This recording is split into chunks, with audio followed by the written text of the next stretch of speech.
जय हिंद बच्चों, मैं गोविंद राज एक बार फिर से आपका इन्फोकस सिविल एकेडमी में स्वागत करता हूं। जैसा कि देखो, हमने पिछली क्लास में अरब आक्रमण, तुर्क आक्रमण और उसी क्रम में हम आगे की क्लासों पर बात कर रहे थे। लास्ट हमारा टॉपिक था मोहम्मद गौरी के बारे में। हमने विस्तार से चर्चा की थी कि कैसे उसने भारत पर आक्रमण किया और भारत पर एक स्थायी शासन या मुस्लिम शासन की स्थापना की थी। अब देखो, उसी के आगे के इतिहास को, जैसे अगर आपने पढ़ा होगा कि 1206, स्पेशली यहाँ पर अगर मैं बात करूं 1206 ईस्वी में मोहम्मद गौरी की क्या हो गई थी? गौरी की क्या हो गई थी? मृत्यु हो गई थी। ठीक है, अब 1206 में मोहम्मद गौरी की मृत्यु होने के पश्चात इसका उत्तराधिकारी के तौर पर जो शासक बना था उसका नाम था कुतुबुद्दीन ऐबक। कुतुबुद्दीन ऐबक, ठीक है, इसके बारे में हम विस्तार से भी बात करेंगे। ठीक है, कुतुबुद्दीन ऐबक प्रारंभिक शासन इसका लगभग 1206 से 1210 तक का माना जाता है। सिर्फ 4 साल तक ही ये दिल्ली सल्तनत पर या लाहौर की सत्ता पर शासन कर पाया था। अब इसको समझने से पहले थोड़ा सा हम उसी सल्तनत कालीन इतिहास का एक और विस्तार से सामान्य परिचय ले लेते हैं, ताकि आगे का जो इतिहास है इसको समझने में हमें क्या हो, आसानी हो। तो देखो, जैसा कि हम बात करें कि मोहम्मद गौरी की मृत्यु के पश्चात जो भारतीय मध्यकालीन इतिहास है उसको हम क्या कहते हैं? सल्तनत काल। क्या बोलते हैं बच्चों? सल्तनत काल। ठीक है, अब देखो, सल्तनत काल का जो फेज है वो कितना है? लगभग 1206 से लेकर के 1526 तक का माना जाता है, जबकि जब तक कि बाबर भारत में आक्रमण नहीं कर देता है। अब इस कालखंड के बीच में कई प्रमुख शासक हुए हैं या कई वंशों ने दिल्ली सल्तनत पर शासन किया है, तो उस पर हम थोड़ी अपनी पॉइंट्स वाइज एक सीक्वेंस बना लेते हैं, जिससे कि हमको सीक्वेंसिंग करने में, साथ साथ उन वंशों को याद करने में क्या रहे, आसानी रहे। देखो, प्रारंभिक अगर हम शासन की बात करें, सल्तनत काल शासन की बात करें, तो यहाँ पर आपको मिलता है गुलाम वंश। क्या मिलता है बच्चों? गुलाम वंश, या इसी को हम क्या बोलते हैं? ममलूक वंश। ममलूक, ठीक है, ममलूक, ठीक है, क्या बोलते हैं? गुलाम वंश या ममलूक वंश बोलते हैं। प्रारंभिक शासन में देखो, अगर हम बात करें तो कुतुबुद्दीन ऐबक के बाद अगला जो शासक इसका उत्तराधिकारी बनता है वो बनता है इसका पुत्र आराम शाह। उसके बाद इल्तुतमिश का शासन मिलेगा, फिर इसके बाद उसकी पुत्री रजिया बेगम का आपको शासन दिखाई देगा। इसके ठीक जैसे ही आगे चलेंगे तो आपको बलबन का शासन मिलेगा। उसके बाद कई छोटे छोटे शासकों, उत्तराधिकारियों का शासन आपको देखने को मिलेगा इस पूरे के पूरे गुलाम वंश में। लगभग 12 शासकों की, कुछ ज्यादा समय तक शासन करते हैं, कुछ छोटे समय तक के लिए शासन करते हैं, तो यहाँ पर आपको पढ़ने को मिलेगा 12 शासकों का शासन आपको दिखाई देगा। कहां पर? गुलाम वंश या ममलूक वंश। अगला जो कह सकते हैं कि वंश आता है, देखो ठीक इसके बाद इसका जो टाइम पीरियड है लगभग 1206 से लेकर के 1290 तक का माना जाता है, गुलाम वंश का या ममलूक वंश का।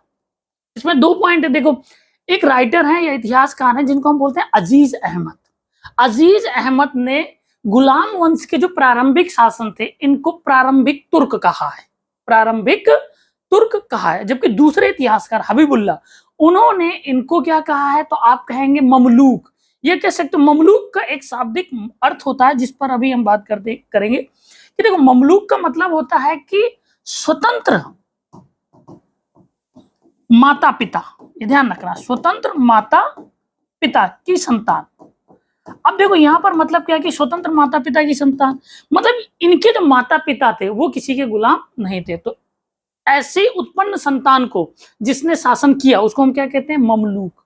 ठीक है, तो जो दास के तौर पर खरीद करके तो लाए गए, लेकिन वो स्वतः, ये कह सकते हो कि किसी विशेष कार्य उद्देश्य के लिए या किसी गुलाम के तौर पर उनको नहीं बनाया गया, जबकि एक सैनिक उद्देश्य से उनको दास बनाया गया था और वो स्वतंत्र माता पिता की संतानें थी, इसलिए उनको क्या कहा है हबीबुल्लाह ने? तो आपको क्या बोल देना? ममलूक कहा है। क्या कहा है? ममलूक। इसी क्रम में जो अगला वंश है, एक गुलाम वंश के बाद ठीक जो अगला शासन बनता है हमारा खिलजी वंश। क्या बनता है? खिलजी वंश। दिल्ली सल्तनत पर जो अगला शासन है वो किसका आता है? खिलजी वंश का आता है। 1290 से लेकर के 1320 तक, 1219 से लेकर 1320 तक का जो शासन है वो किसका है?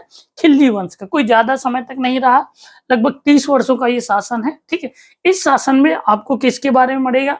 खिलजी वंश के, अलाउद्दीन खिलजी के बारे में, जलालुद्दीन खिलजी के बारे में। इस पर हम विस्तार से आगे चर्चा करेंगे। तो ये दूसरा प्रमुख वंश था जो सल्तनत कालीन दिल्ली सल्तनत के इतिहास में प्रमुख माना जाता है। इसके बाद तीसरा जो शासन मिलता है आपको तुगलक वंश का मिलेगा, तुगलक वंश, ठीक है। अब तुगलक वंश का जो शासन है वो 1320 एडी से लेकर के ये रहा है 1414 एडी तक, ठीक है। एडी मतलब वही अन्ना डोमिनी या ईसवी भी कह सकते हैं। यहां पर आपको किसका मिलेगा? तुगलक वंश का शासन मिलेगा। तो तुगलक वंश में कुछ हैं जैसे गयासुद्दीन तुगलक, मोहम्मद बिन तुगलक और फिरोज शाह तुगलक। इनके हम हिस्टोरिकल जो जो इन्होंने उपलब्धियां रही हैं, इनकी जो जो कार्य रहे हैं, उन पर हम प्रकाश डालेंगे और उस पर चर्चा करेंगे। तो तीसरा प्रमुख वंश कौन सा है? तो हमारा तुगलक वंश, ठीक है। दूसरा कौन सा? खिलजी। और पहला कौन था? हमारा गुलाम वंश माना जाता है। तो इसको आपको ध्यान में रखना है। अब इसी के आगे अगर हम थोड़ी सी बात करें तो अगला जो वंश है, चौथा जो प्रमुख वंश है दिल्ली सल्तनत में, तो वो है सैयद वंश। क्या याद रखेंगे आप बच्चों? सैयद वंश, ठीक है। सैयद वंश का जो शासन है वो लगभग माना जाता है 1414 ईस्वी से लेकर के 1451 ईस्वी तक, मतलब थोड़े समय के लिए भी ये भी शासन सत्ता पर अपनी पकड़ बनाए रखा। किसने? सैयद वंश ने। तो ये आपको ध्यान में रखना है। अगला जो चौथा प्रमुख वंश है वो कौन?